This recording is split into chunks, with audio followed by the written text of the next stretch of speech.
सभी विद्यार्थियों को नमस्ते। विद्यार्थियों, जैसा कि आपको विदित है कि कोविड-19 की जो पेंडेमिक है उसकी वजह से अपना कॉलेज अभी रेगुलर पटरी पे नहीं है, तो उसके कंपनसेट के रूप में आप लोगों को वीडियोज उपलब्ध करवाए जा रहे हैं। एक तरह से कि जो सब्जेक्ट मटेरियल है उसको वीडियो के माध्यम से यूट्यूब पे आपके जो विद्यार्थियों के व्हाट्सएप ग्रुप बना रखे हैं उसमें हम ये वीडियो बना करके डालते हैं ताकि आप देख करके इनसे लाभान्वित हो।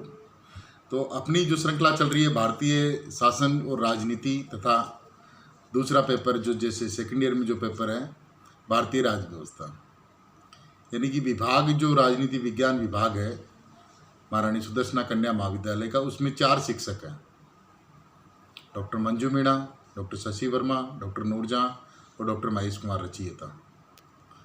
अब इन 4 शिक्षकों का अपना एक शेड्यूल टाइम टेबल है पढ़ाने का।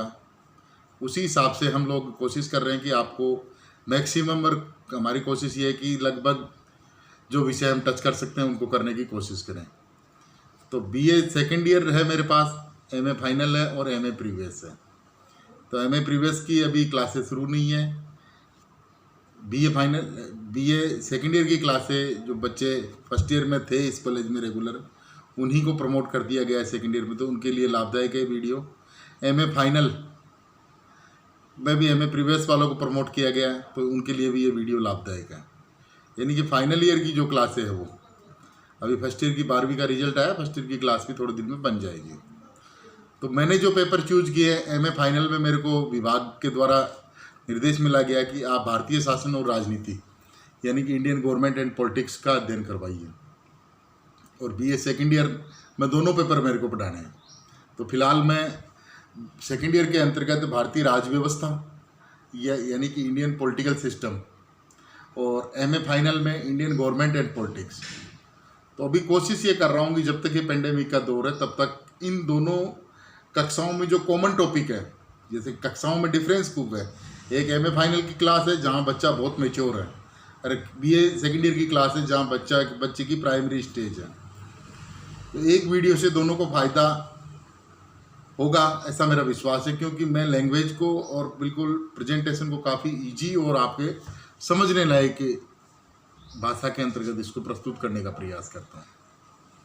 तो विद्यार्थियों, हमारी पिछली जो श्रृंखला चल रही है उसके अंतर्गत अपन बात कर रहे हैं भारतीय संविधान या भारतीय राज्य व्यवस्था की। तो इसके अंतर्गत अपन ने बात की भारत के संविधान का निर्माण, भारत के संविधान का इतिहास, 1909 का अधिनियम, 1919 का, 1935 का, 1947 का। उससे पहले मैंने आपके व्हाट्सएप ग्रुप जो है बीए सेकेंड ईयर का, उसके अंतर्गत ये डाले हैं कि हमारे जो ईस्ट इंडिया कंपनी, जब से ब्रिटिश ईस्ट इंडिया कंपनी स्थापित हुई, फिर उसके बाद में ईस्ट इंडिया कंपनी से समशासन की शक्तियाँ ब्रिटिश सरकार ने ले ली, तब से जो एक्ट बनाए ब्रिटिश सरकार ने, उन सब का हल्का हल्का इंट्रोडक्शन मैंने आपको देने का प्रयास किया है। तो आप से उम्मीद करता हूं कि आप व्हाट्सएप ग्रुप पे जुड़े हुए हो, और जो मैं टेक्स्ट डालता हूं, जो पीडीएफ डालता हूं, उनको रेगुलर आप देखोगे, क्योंकि वो अपना एक बैकग्राउंड है। भारत का संविधान कहने को तो अपना भारत का संविधान 2 वर्ष 11 माह 18 दिन में बन गया, संविधान सभा ने बनाया, लेकिन उसके पीछे का जो ऐतिहासिक सिंहावलोकन है, जो एक पृष्ठांकन है, उसको अपने को नज़र में डालना ज़रूरी है। तो जो एक्ट मैंने आपके डाले हैं उसमें व्हाट्सएप ग्रुप में, आप उनको पढ़िए। फिर उसके बाद में संविधान सभा का निर्माण हुआ, संविधान का निर्माण हुआ, संविधान की विशेषताओं के ऊपर अपना वीडियो बन चुका।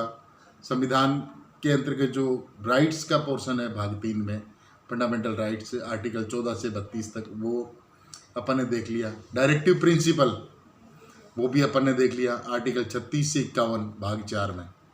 आज इन्हीं से लगता हुआ एक और अध्याय अपना है, वो है फंडामेंटल ड्यूटीज, क्योंकि भारत के नागरिकों को ना केवल अधिकार दिए गए हैं, वरन भारत के नागरिकों से अपेक्षा की गई है कि वो भी राष्ट्र के लिए अपने कर्तव्यों का पालन करें।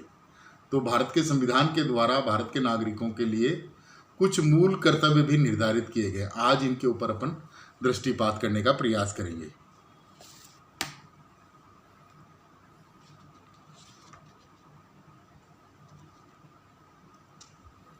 भारत के संविधान के अंतर्गत मूल कर्तव्य 10 हैं।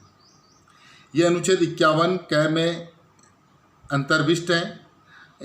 यानी कि भाग 4 के 51 क में 42वें संशोधन अधिनियम 1976 द्वारा अंतः स्थापित किया गया। इस अनुच्छेद के अधीन भारत के प्रत्येक नागरिकों के यह कर्तव्य होगा कि, देखिए इसके अंतर्गत सबसे पहली जो लाइन है वो आप ये समझिए कि 42वें संशोधन के द्वारा संविधान के अनुच्छेद 51 में 51 का अंतर्विष्ट किया गया, यानी कि जोड़ा गया, जो कि नागरिकों के 10 मौलिक कर्तव्य निर्धारित करता है। अब ये 10 मौलिक कर्तव्य कौन कौन से, इनको अपन देख लेते हैं। पहला है संविधान का पालन करें और उसके आदर्शों, संस्थाओं, राष्ट्रध्वज और राष्ट्रगान का आदर करें। संविधान का पालन करें मतलब कानून का पालन करें,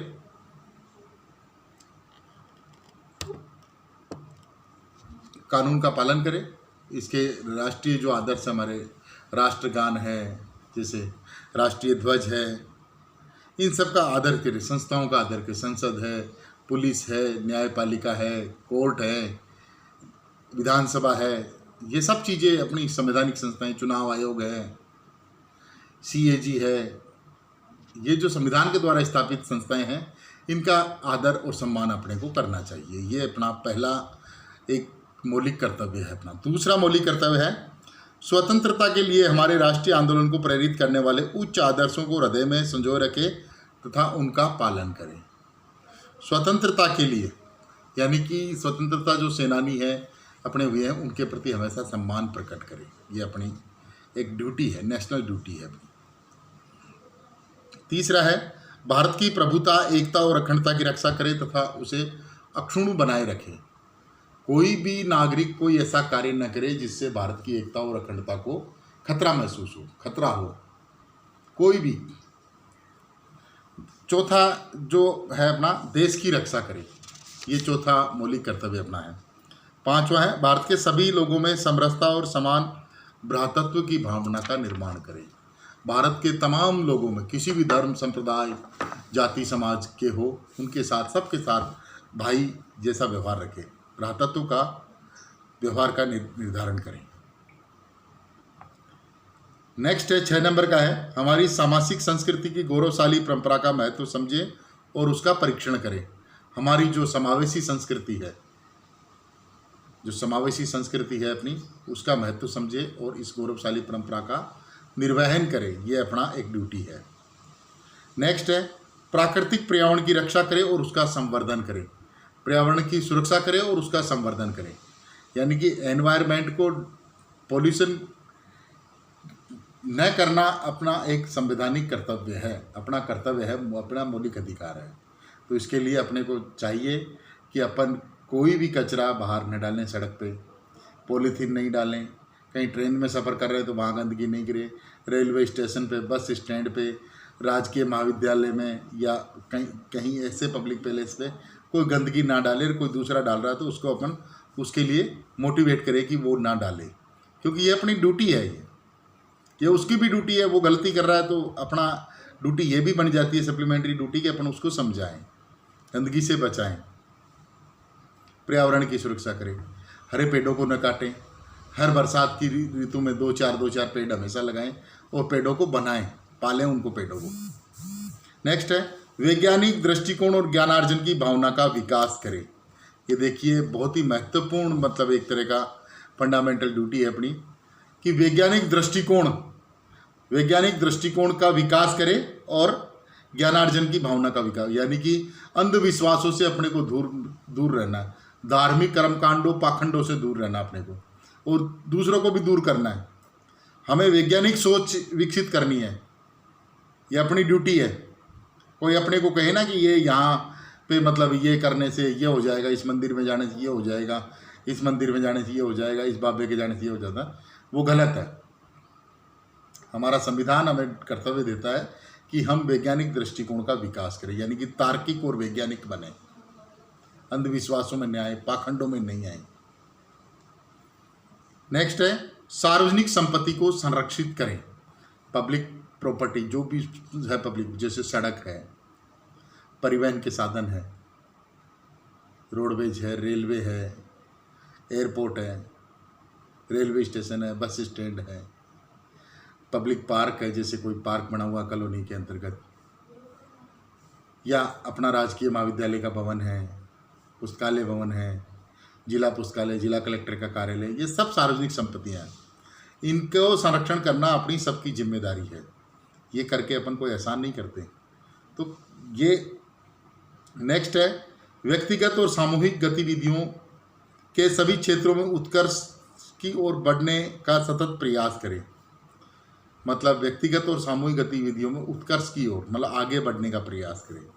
जो पीछे छूट गई ये चीज़ें, जो चीज़ें अपन ने छोड़ दी है, जैसे कि अपन ने कई सामाजिक कुरीतियों का कानून के द्वारा बाधित किया उनको, और भी कई चीज़ें जिनको अपन लोगों ने छोड़ा है, उनकी तरफ न जाएं और आगे से आगे बढ़ने का कर्तव्य करें। तो प्रिय विद्यार्थियों, मेरा कहने का मतलब यह है कि ये जो फंडामेंटल ड्यूटीज़ हैं, ये संविधान के अनुच्छेद 51 के क भाग में अंतर्विष्ट है 42वें संशोधन के द्वारा। और ये 10 तरह के अपने मौलिक कर्तव्य हैं, 6 अपने अधिकार हैं, 10 अपने मौलिक कर्तव्य हैं। और इसके बीच में अपने directive principle of state policy, वो राज्य के लिए है कि राज्य को ऐसा करना चाहिए। अब आपको एज ए नागरिक आपको 2 चीज़ें दी गई, एक तो अधिकार कि आपको बोलने के अधिकार है, आपको खाने का अधिकार है, आपको पहनने का अधिकार है, आपको व्यवसाय चुनने का अधिकार है, आपको धर्म का अधिकार है, आपको संस्कृति और शिक्षा का अधिकार है। आपको कई तरह के अधिकारों से नवाजा गया है, लेकिन इसके साथ साथ ही आपके ऊपर कुछ जिम्मेदारी भी डाली गई है कि आपकी ये 10 फंडामेंटल ड्यूटीज़ हैं, आप इनका पालन कीजिए और देश को प्रगति के रास्ते पर ले जाइए। तो आप विद्यार्थी हो, आप कौन कौन से चीज़ों में आप डायरेक्टली पार्टिसिपेट कर सकते हो, ये चीज़ अपने को यहाँ पे थोड़ा सा देखनी है। क्योंकि फंडामेंटल राइट्स तो लिखे हुए आपको कभी किसी किताब, गाइड, नोट्स वगैरह में कहीं भी मिल जाएंगे, लेकिन एज ए विद्यार्थी आप मेरी क्लास में हो तो आपको इन चीज़ों को थोड़ा सा माइंड करना चाहिए, इन चीज़ों को सोचना चाहिए कि अपनी ड्यूटीज़ क्या है, अपने अधिकारों के प्रति अपन सचेत हैं, अपनी ड्यूटी के प्रति भी अपन सचेत हों। क्योंकि संविधान के जो टीकाकार उन्होंने लिखा है कि अधिकार और कर्तव्य एक दूसरे के पूरक हैं। जब अधिकारों की मांग करते हो तो आपका कर्तव्य भी बनता है साथ साथ में। जैसे अधिकारों की मांग करते हैं कि मुझे बोलने की आज़ादी है, बिल्कुल आपको बोलने की आज़ादी है, लेकिन साथ साथ में आपका कर्तव्य यह है कि आप जो आपके साथ में उसकी बोलने की आज़ादी की भी सुरक्षा करो, यह भी आपका कर्तव्य है। तो एज ए स्टूडेंट आप कुछ मतलब एक तरह से फंडामेंटल ड्यूटी जैसी है जिनमें डायरेक्टली पार्टिसिपेट कर सकते हो। जैसे कि सबसे पहली और इम्पोर्टेंट ड्यूटी है कि आप वैज्ञानिक दृष्टिकोण का विकास करो, मतलब अपने के अंतर्गत एक क्यूरियोसिटी पैदा करो, अपने के अंतर्गत एक भूख पैदा करो कुछ सीखने की, कुछ अच्छा सीखने की। और सीखना तथ्यगत होना चाहिए, ऐसे नहीं कि ये ऐसे कह रहे थे तो ऐसे हम भी मान लेते हैं ना। जब आपके पास फैक्ट्स नहीं हो तो आप मत मानिए, कोई भी हो, चाहे आपको किसी को बुरा लगे लगने दो, आप फैक्ट्स पे चलिए, क्योंकि आपकी ड्यूटी है ये। आप विद्यार्थी हो, सीखना आपका काम है, फैक्ट से सीखिए। और सीखने का सबसे बढ़िया तरीका है फैक्ट से सीखा जाता है, किद्वंतियों कहानियों से नहीं सीखा जाता, पाखंडों से नहीं सीखा जाता। फैक्ट्स चेक कीजिए आप। नेक्स्ट जो है आप जिसमें डायरेक्ट पार्टिसिपेट कर सकते हो वो है सार्वजनिक संपत्ति की सुरक्षा करना। इसकी शुरुआत आप कॉलेज से कर दीजिए। कॉलेज में जैसे क्लास से बाहर निकल रहे हैं, पंखा बंद करना, क्लास में गंदगी नहीं करना, कोई गंदगी कोई दूसरी लड़की कर रही है तो उसको मना करना, कॉलेज कैंपस में गंदगी नहीं करना, कॉलेज कैंपस से बाहर निकलते हैं सड़क पे गंदगी नहीं करना, सड़क से बाहर निकल के अपने घर जाते हैं उस दौरान पूरे सड़क पे गंदगी नहीं करना, शाम को अपन पार्क में जाते हैं तो वहाँ गंदगी नहीं करना। मतलब जहाँ अपन जाते हैं, जहाँ पब्लिक आती है, दूसरे भी लोग आते हैं, वहाँ गंदगी नहीं करना। और ये स्वभाव बना लो, गंदगी कहीं नहीं करना, सफाई और सफाई, सिर्फ और सफाई। स्वच्छ भारत का जो नारा आदरणीय प्रधानमंत्री जी ने दिया वो बहुत गहरा नारा है। स्वच्छता को अपनी अपनी आदत में डालना पड़ेगा, अपनी हैबिट बनाना पड़ेगा अपने को। और विद्यार्थी जीवन आपका है तो आप इसमें ये बहुत अच्छे से कर सकते हो। अगर मतलब स्वच्छता का मतलब ये कि आप डिसिप्लिन्ड हो, आप अनुशासित हो, और अनुशासित व्यक्ति ही आगे बढ़ सकता है। अनुशासन के बिना शिक्षा नहीं आती। जैसे कि एक श्लोक है संस्कृत का, अलसस्य कुतो विद्या, अविदस्य कुतो धनम, अधनस्य कुतो मित्रम, मित्रस्य कुतो शिखम। मतलब आलसी आदमी को विद्या नहीं आती, जिसके पास विद्या नहीं होती वो धन नहीं संग्रह कर सकता, और जिसके पास धन नहीं होगा उसके कोई मित्र नहीं होंगे, और जिसका कोई मित्र नहीं होगा उसको कभी सुख नहीं मिलेगा। तो इस तरीके से कुछ फंडामेंटल ड्यूटी जैसी है जिनको आप अपनी आदत में डाल लीजिए। इस तरीके से भारत के संविधान में वर्णित ये फंडामेंटल ड्यूटीज है जिनका आप अध्ययन कीजिए, और अगली क्लास में कोई नया टॉपिक लेकर के अपन हाजिर होंगे। Thank you very much.